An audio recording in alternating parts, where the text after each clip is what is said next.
están? Sean todos muy bienvenidos a esta séptima clase que vamos a analizar el día de hoy correspondiente a ciencias en esta nueva modalidad. Antes de comenzar quisiera mandar un fuerte abrazo y un fuerte saludo a todos ustedes, a sus apoderados y a todas las personas que lo apoyan en este proceso de aprendizaje. También quisiera destacar a aquellos estudiantes que día a día me mandan sus inquietudes, sus trabajos terminados. Me gustaría felicitarlos a todos ellos e invitar a aquellos estudiantes que aún no pueden ponerse al día por diferentes factores a que me puedan pedir ayuda a mi correo petobar@cmch.maristas.cl. La clase anterior analizamos el concepto de célula y podemos determinar que la célula es el componente esencial de todo ser vivo, ya que tiene una parte funcional y estructural. También descubrimos que habían cuerpos o organismos celulares que pueden ser unicelulares, formados solo por una célula, o pluricelulares, que están formados por muchas células. La clase de hoy lleva por nombre diversidad celular. La clase de hoy lleva por nombre diversidad celular y en esta clase conoceremos qué tan diferentes o qué tan diversas pueden ser las células. Los materiales que vamos a utilizar en esta clase son los siguientes. Primero, el cuaderno de apuntes y el libro de texto correspondiente a ciencias, donde analizaremos las páginas 56, 57, 58, 59. Son solo 4 páginas, la 56, la 57, la 58 y la 59. Los objetivos de las clases son los siguientes.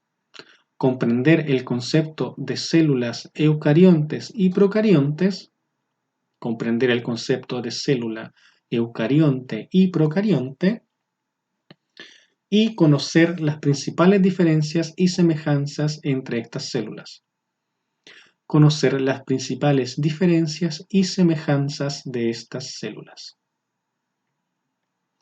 Para los que estén viendo este video en YouTube, o si lo deseas te puedo enviar el PPT que estoy utilizando a tu correo, tenemos una diversidad infinita de células, donde hay grandes diferencias. Por ejemplo, tenemos una neurona que se parece muy poco a una célula muscular, o a un adipocito, que es una célula de grasa.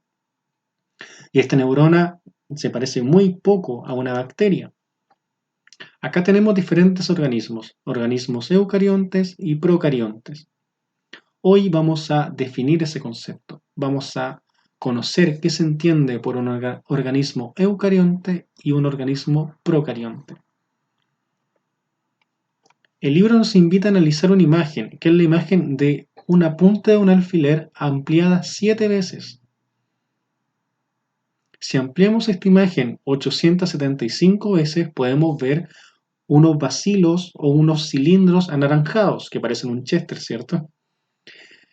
Estas imágenes corresponden a bacterias y son células muy pequeñas. Imagínate que la punta de un alfiler se tuvo que aumentar 875 veces para recién poder observar un cuerpo bacteriano. La bacteria es un representante muy famoso de las células procariontas. Las bacterias son un representante de las células procariontas. ¿Pero qué es una célula procarionte? Es lo que vamos a descubrir en esta clase. Si vamos al libro y nos enmarcamos en la clase de hoy, que es diversidad celular, podemos leer lo siguiente. Las células son muy diversas en cuanto a forma y a estructura interna. Sin embargo, todas comparten ciertas características. Las células son muy diversas en cuanto a forma y estructura interna. Sin embargo, todas comparten ciertas características. La mayoría de las células son muy pequeñas, tanto así que no las podrías ver a simple vista. Es muy difícil poder ver una célula a simple vista. Siempre se van a ocupar lupas o microscopios especiales que te permitan incrementar el tamaño de tu visión. Pero ¿cuál será, como dato freak, la célula más pequeña en el cuerpo humano y, por el otro lado, la célula más grande? La célula más pequeña que puede generar un ser humano o que se puede encontrar en un ser humano sin hacer distinción entre hombre o mujer, es el espermatozoide. El espermatozoide es la célula más pequeña que se registra en el cuerpo humano. ¿Cuál será, por otro lado, la célula más grande? La célula más grande que puede generar un ser humano es el óvulo, que es la célula sexual femenina. Entonces, juntando o uniendo la célula más grande del cuerpo humano, que es el óvulo, con la célula más pequeña del ser humano, que es el espermatozoide, se genera un nuevo ser vivo o un nuevo ser humano. Mira lo curioso, que la parte más pequeña unida a la célula más grande genera vida. Todas las células cuentan con 4 componentes básicos: membrana plasmática, citoplasma, ribosoma y ADN. Todas las células, sin excepción, cuentan con 4 componentes básicos. Esto es importante que lo anotes: membrana plasmática, citoplasma, ribosomas y ADN. Entonces, toda célula que encuentres en tu futuro como científico o por curiosidad, vas a saber que todas las células sí o sí tienen membrana plasmática, citoplasma, ribosoma y ADN. Tenemos una imagen que vamos a ver en la próxima clase, porque en la próxima clase analizaremos lo que son los organelos, pero es importante que nos vayamos familiarizando con estos conceptos. La membrana plasmática, que me permite darle una estructura y confinar a la célula en un área, es todo lo que rodea a la célula, la membrana plasmática. El citoplasma, que es un líquido muy gelatinoso que está en el interior de cada célula y que en él están todos los organelos inmersos. Y el ribosoma, que es una estructura que genera proteína. Tenemos estos 3 componentes. Todas las células tienen membrana plasmática, citoplasma y ribosomas. Pero hay una parte esencial, un organelo que es muy importante para toda célula, que es el núcleo celular. En el núcleo celular está el material genético, el material heredable. El material genético o ADN le dice a una célula cuándo dividirse, cuándo morir, cuándo generar proteína, cuándo generar lípidos, etc. Si el ADN sufre daños, se podría generar una mutación, se podrían generar una división muy exagerada de células, una muerte muy acelerada de células, etc. Por ende, cualquier modificación que se realice en el material genético o en el ADN puede ser catastrófico para las células. Es el núcleo el encargado de proteger este ADN. Si el núcleo no estuviera protegiendo este ADN en las células, el ADN se vería dañado y constantemente mutaría. Entonces, la importancia radical del núcleo es, muy bien, proteger el ADN. Tenemos 2 células entonces. Hay 2 tipos de células. Una con núcleo y una sin núcleo. Entonces ahora tú estás diciendo, pero profesor, usted me dijo que el núcleo servía para proteger el ADN. ¿Cómo pueden haber organismos que no tengan núcleo, que tengan el ADN expuesto en el citoplasma? Acá está la primera diferenciación celular. Aquellas células que poseen núcleo, y esto es muy importante que lo notes, se llaman células eucariontes. Y carionte. Eucariontes. En cambio, aquellas células que no tienen núcleo, que tienen su ADN desnudo en el citoplasma, se llaman células procariontes. Entonces, en la vida existen 2 tipos de células: las que tienen núcleo, o células eucariontes, y las que no tienen núcleo, o células procariontes. Tenemos una imagen de una célula vegetal, la cual se puede apreciar a simple vista su núcleo, el cual está almacenando el ADN, y una foto microscópica de una bacteria en la cual no se puede apreciar el núcleo. Entonces tenemos acá, en la clase que está expuesta en YouTube, un mapa conceptual muy simple, donde está el concepto de célula dividido en dos tipos de células. Por un lado la célula eucarionte y por el otro la célula procarionte. El libro nos invita a lo siguiente. Las células pueden clasificarse en dos tipos. Por un lado, se puede clasificar en célula procarionte, en el cual su ADN es único, circular y se encuentra en contacto directo con el citoplasma, que es esta gelatina que está en la célula que está incubando a todos los organelos celulares. La célula procarionte está representada solo por organismos unicelulares, específicamente las bacterias y las arqueobacterias. De esta imagen es muy importante destacar que las células procariontes están representadas por células unicelulares, por organismos que están formados solo por una célula. Y un clásico ejemplo son las bacterias. Todas las bacterias son, por un lado, unicelulares y procariontes. En otras palabras, todas las bacterias están formadas solo por una célula y no tienen núcleo. Todas las bacterias están formadas solo por una célula y no tienen núcleo, ya que son unicelulares procariontes.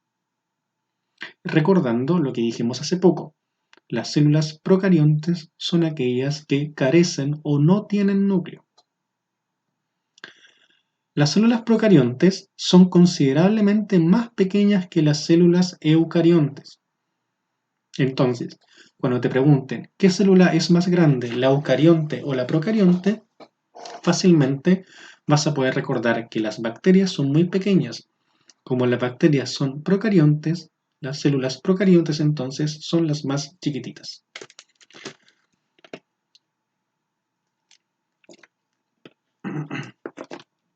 Entonces tenemos varias características de la célula procarionte. Primero, es más pequeña que la eucarionte. Segundo, no tiene núcleo. Y tercero, están representadas por bacterias. Si ponemos en Google célula procarionte, vamos a obtener la siguiente definición. Una célula procariota o procarionte, que es lo mismo, es un organismo unicelular, sin núcleo, cuyo material genético se encuentra en el citoplasma, reunido en una zona denominada nucleoide. Eso es un concepto que podemos ver en clases presenciales, ya que es un poco engorroso. Lo importante es que la célula procarionte no tiene núcleo y su ADN está desnudo en el citoplasma. Como este ADN está desnudo o no tiene protección, es muy fácil que pueda mutar, lo que no pasa en la célula eucarionte. Habíamos dicho que los máximos representantes de una célula procarionte son las bacterias. Podemos ver un ejemplo de una salmonela que produce salmonelosis o de algún bacilo que puede producir unas enfermedades estomacales bastante serias. Por otro lado, tenemos las células eucariontes, ya dejando atrás las células procariontes. En las células eucariontes, el ADN está al interior del núcleo celular y es más grande que la célula procarionte y posee organelos. La célula eucarionte constituye a algunos organismos unicelulares como los protozoos y todos los organismos pluricelulares. Habíamos dicho que la célula procarionte, primero, lo que ya sabemos, confirmadísimo, es que no tiene núcleo. Y segundo, en que está representada por bacterias y las bacterias son unicelulares, están formadas solo por una célula. En cambio, las células eucariontes sí tienen núcleo, están representadas por organismos unicelulares y multi o pluricelulares. Hay algunos protozoos que, si bien están formados solo por una célula, poseen núcleo, por ende son células eucariontes. Todos los organismos pluricelulares, como yo, como tú, como tu familia, como las plantas, los animales, etc., tienen núcleo al interior de su célula. Por ende, son células eucariontes, son organismos eucariontes, porque tienen un núcleo en el interior de cada célula que lo compone. Si ponemos el concepto de célula eucarionte en el buscador de Google, obtenemos lo siguiente. Son aquellas células que tienen un citoplasma compartimentado por membranas y donde destaca la existencia de un núcleo celular organizado, cubierto por una envoltura nuclear en el cual está conteniendo el material hereditario. Entonces, lo básico que discrimina entre célula procarionte y eucarionte es la presencia o ausencia de núcleo. Eso es lo primordial. La célula procarionte no tiene núcleo y la célula eucarionte sí lo tiene. ¿Y la función del núcleo es? Muy bien, proteger el material genético o ADN. Como la célula procarionte no tiene núcleo, su ADN está expuesto a mutaciones. Por eso se habla de que una bacteria puede mutar, puede hacerse resistente a un antibiótico, etc. Representantes típicos de los eucariontes pueden ser las plantas y los animales. Dos tipos de células que vamos a ver en la próxima clase. Ya llegando al fin de la clase, podemos hacer un resumen de lo que fue. Fue bastante corta, ¿cierto? O fue bastante simple de llevar. La diversidad celular es muy grande. Hay muchos tipos de células, muy grandes, muy pequeñas, pero la mayoría son microscópicas. Se tienen que ver usando una lupa o microscopio. Vimos que hay una clasificación para estas células basada en la presencia o la ausencia del núcleo. Las que tienen núcleo se llaman, muy bien, célula eucarionte. Las que no tienen núcleo se denominan células procariontes. Para el ticket de salida vamos a analizar lo siguiente. Realiza un cuadro comparativo entre las células eucariontes y procariontes. Bastante simple, ¿no? Realiza un cuadro comparativo entre las células eucariontes y procariontes. Perdón.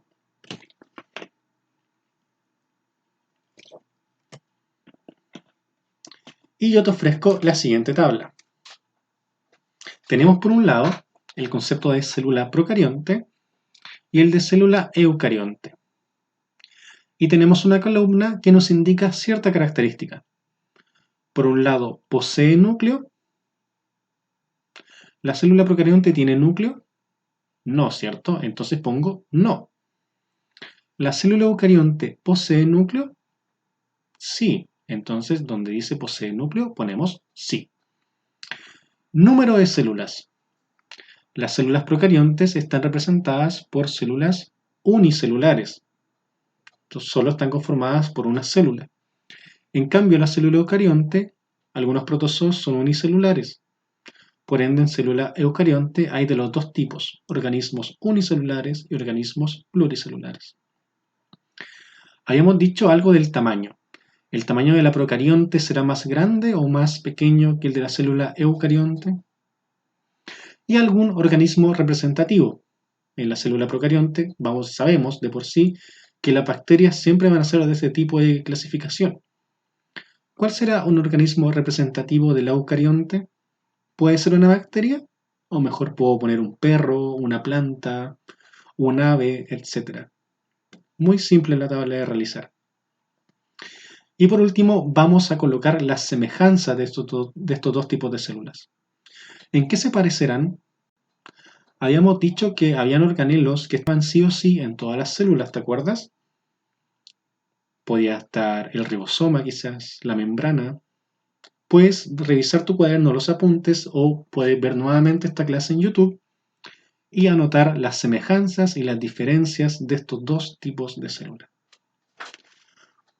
Por último, te solicito que realices la ficha de al final de las clases, que como lo venimos diciendo en las últimas semanas, donde por ejemplo, si comprendiste el concepto de célula eucarionte, puedes tachar donde dice lo tengo claro, lo tengo poco claro o simplemente no lo tengo claro. Así sabré desde dónde empezar la próxima clase y qué reforzar en esa clase. Las tres columnas o los tres conceptos que vamos a catalogar como con claridad o sin claridad son los siguientes. Comprendo el concepto de célula eucarionte, comprendo el concepto de célula procarionte Y por último, conozco las principales semejanzas y diferencias entre estos dos tipos de célula. Esto último a raíz del ticket de salida. Espero con ansias tus consultas, tus soluciones o tus respuestas a mi correo petobar@cmch.maristas.cl. Espero que esta clase haya sido de ayuda para tu formación y aprendizaje y me alegro mucho de que estés ahí. Nos escuchamos el próximo miércoles en este mismo horario y recuerda que cualquier duda me puedes escribir y te responderé a la brevedad. Un fuerte abrazo y que estés muy muy bien.